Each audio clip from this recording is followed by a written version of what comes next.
It is often said that to glimpse the future likeness of your beloved, one should observe her mother. Personal experience has confirmed the validity of this adage, and I can attest that it pertains not merely to physical characteristics. My own tale unfolded like a genuine New Year's marvel. Our initial encounter occurred on December 31 at a lively gathering hosted by friends we both knew.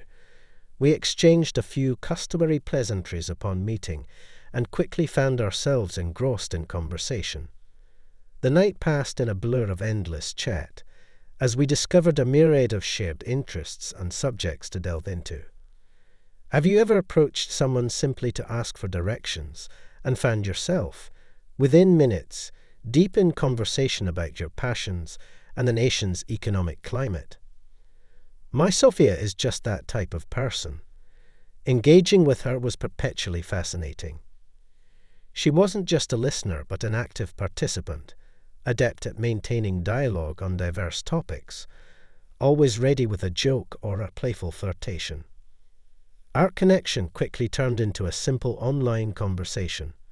Nevertheless, her social media communication has not weakened at all. Sophia spent endless hours on social media and often ran away to chat with her buddies. I even saw some guy accompany her a few times. "Are you feeling a little uncomfortable?" She chuckled when I started asking cautious questions. "They're just interesting acquaintances. We're just chatting, nothing more." My heart belongs only to you. Sophia skillfully steered our conversation in a more pleasant direction, and my worries dissipated.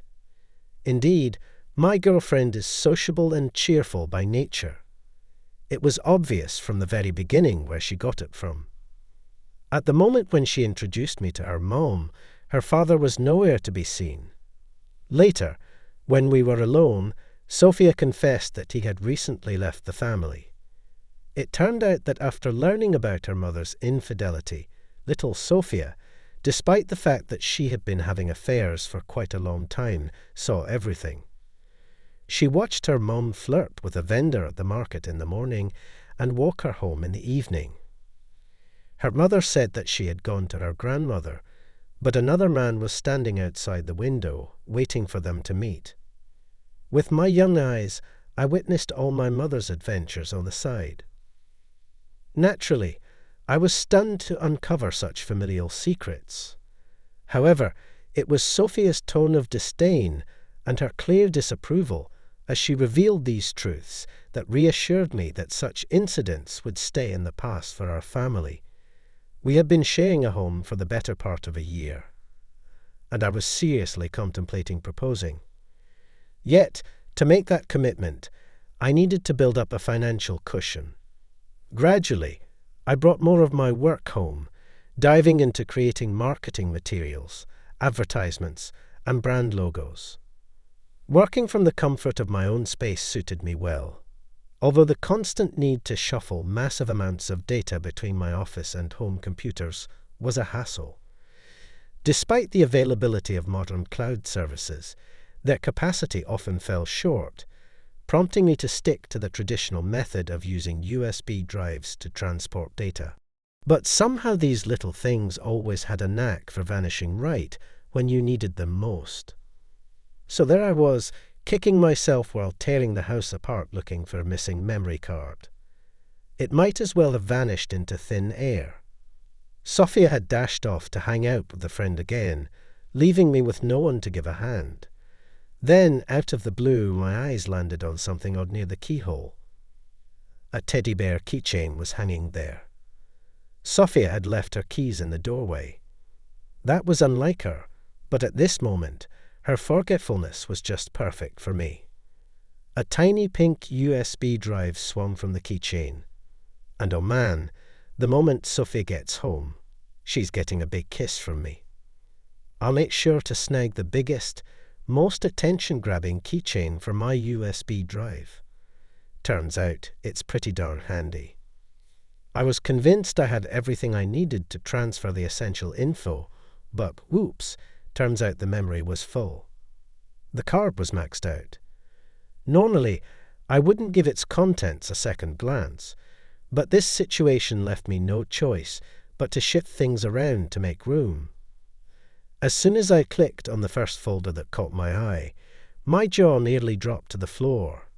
There were pictures, and there she was, my Sophia, cozying up with different guys. I recognized an old classmate from parties, and there was our shared climbing wall instructor. And that guy who just walked her home, no more than an acquaintance, I thought.